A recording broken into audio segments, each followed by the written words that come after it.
여러분 안녕하세요. 어, 서귀포 고등학교 강익준입니다.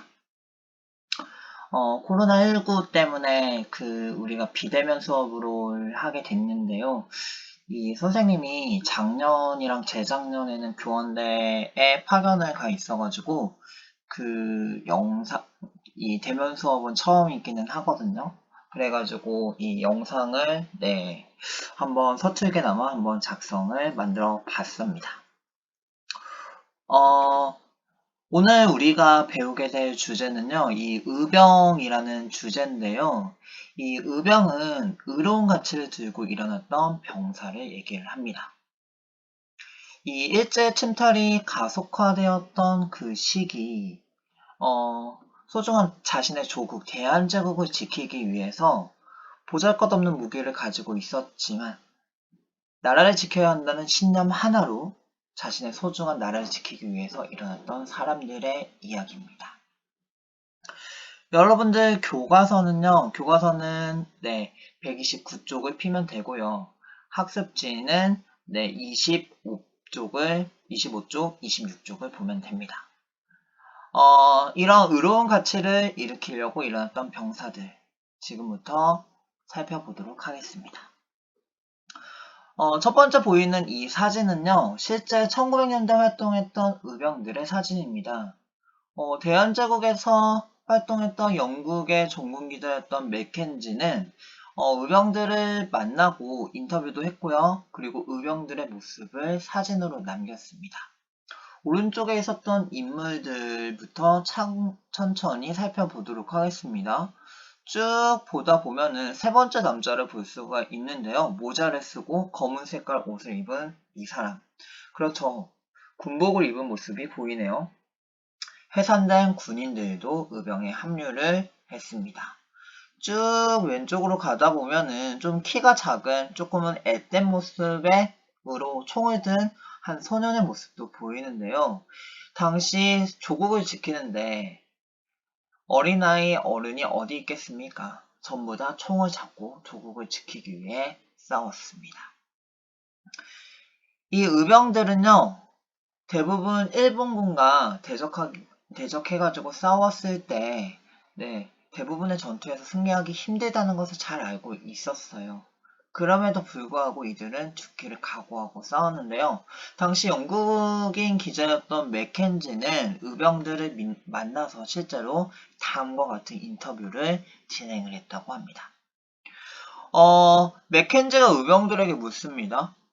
언제 전투를 했습니까? 라고 물으니 의병이 이렇게 대답을 합니다.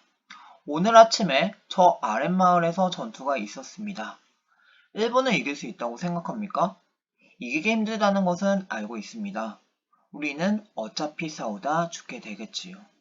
일본의 노예가 되어 사느니 자유민으로 싸우다 죽는 것이 훨씬 낫습니다. 라고 얘기를 합니다.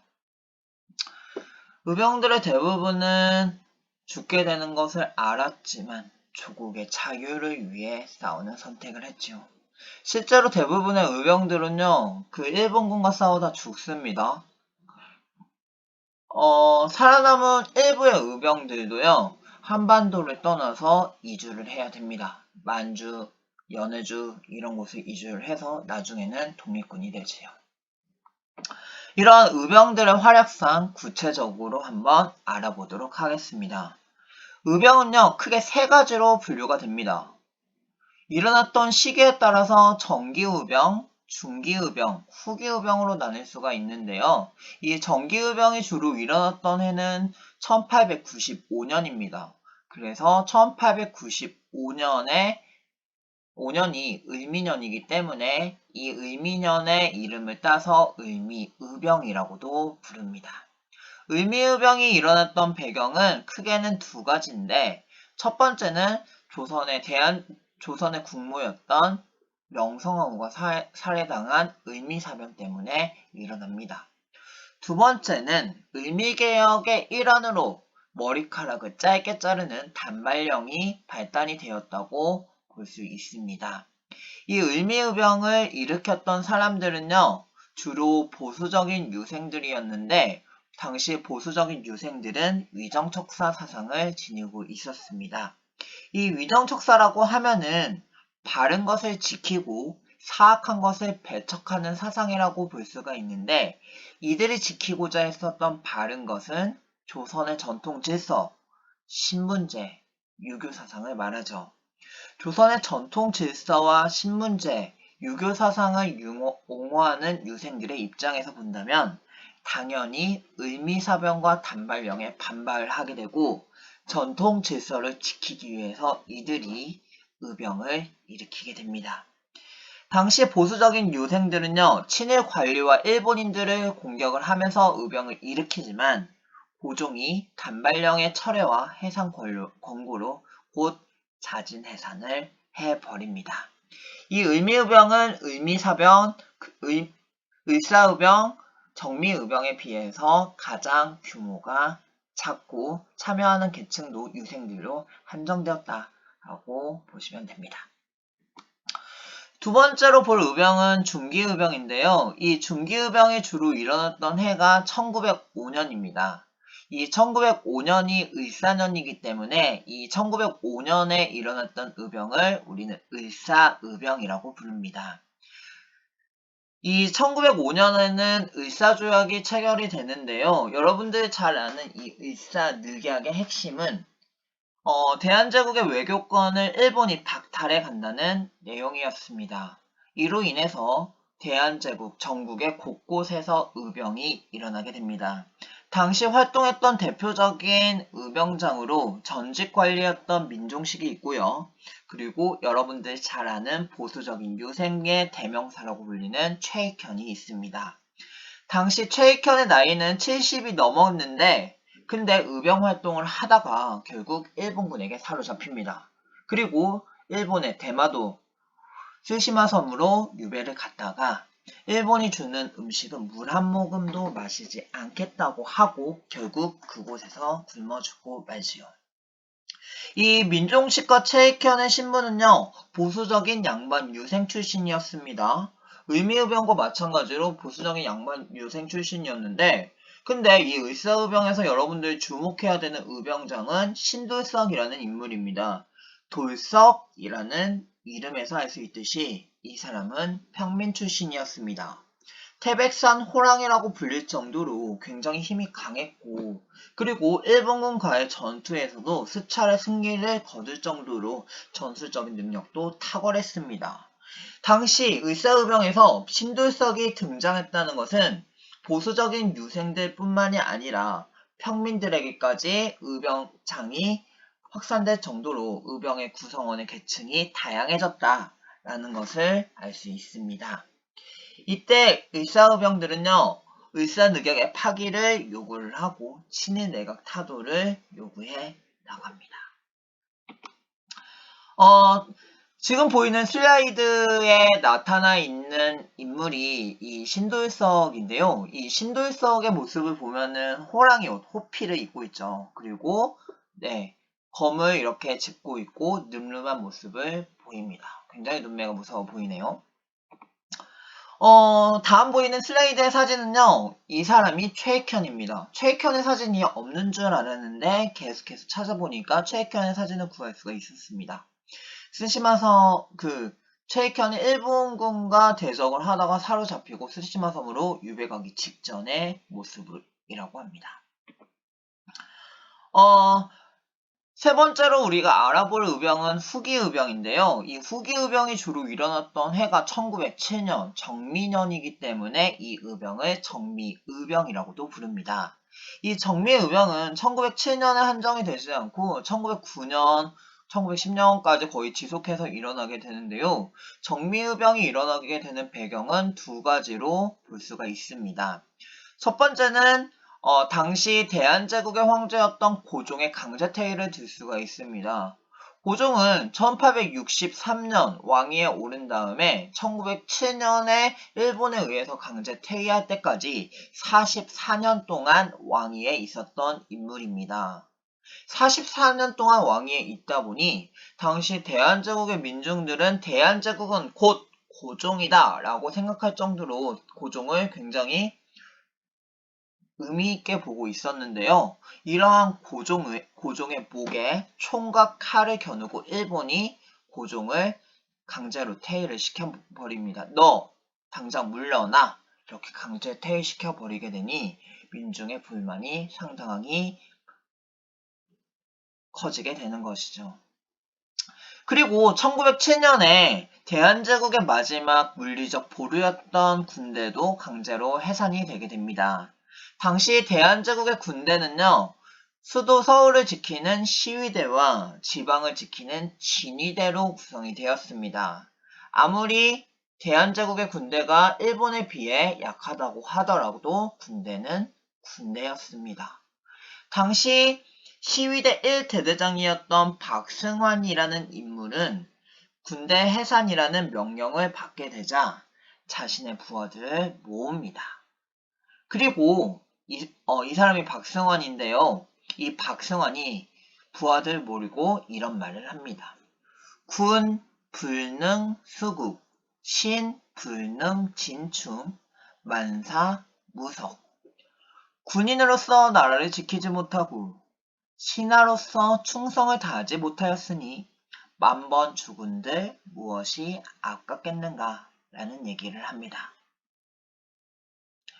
이러한 자신의 대대장 박승환의 얘기를 듣고 박승환이 죽어버리자 당시 자살을 해버리자 박승환의 부하들은 분노가 치밀어 오릅니다. 그리고 분노가 치밀어 올랐던 해산된 대한제국의 군인들은요, 시위대 군인들은요, 곧바로 무기고를 습격을 하여 총기를 가지고 탄약을 가지고 곧바로 의병에 합류를 합니다. 이렇게 해산된 군인들이 의병에 합류를 함으로써 의병들의 전투력은 강화되고 보다 조직화됩니다. 그러면서 이 정미의병 때는요, 단순히 의병에 머무르지 않고요, 일본과 본격적으로 대적하는 의병 전쟁에 이르게 됩니다. 시위대뿐만이 아니라 지방군들도 의병에 합류를 하게 되는데요. 그러면서 13도 연합 의병이 결성이 되게 됩니다. 이 13도 연합 의병의 총사령관으로 있었던 인물이 이인영이라는 사람인데요. 이 이인영이 주도가 되었던 13도 연합 의병은 수도 서울을 일본으로부터 탈환하기 위한 서울 진공 작전을 펼칩니다. 그런데 안타깝게도 이 작전은 실패를 하게 되는데요. 일본군의 화력이 우세였을 뿐만이 아니라 이 총사령관이었던 이인영의 아버지가 병으로 죽자 이인영이 아버지의 장례를 치러야 된다. 장례를 치르고 돌아오겠다라는 말을 넘기고 떠나버렸기 때문에 지휘체계가 흩어져서 실패를 한 이유도 있었습니다. 그럼에도 불구하고 이 서울 진공작전이 실패한 이후에도요, 1909년까지 계속해서 의병이 이루어지게 되자 일본은 의병 활동이 가장 활발했던 호남 지역의 의병을 토벌하기 위해서 남한 대토벌 작전을 펼칩니다. 그러면서 대부분의 의병장들이 잡혀 나가게 되죠. 이 외에도 지난 시간에 배웠던 이식의 개인적인 항일 의거 활동도 꽤 활발히 일어났는데요. 나철과 오기오가 을사조약에 찬성했던 오적을 암살하기 위한 오적 암살단을 조직하기도 했고요. 전명훈과 장인환이 스티븐스를 저격하기도 했고 안중근이 이토를 저격했습니다. 그리고 이재명도 이완용을 저격하게 되죠.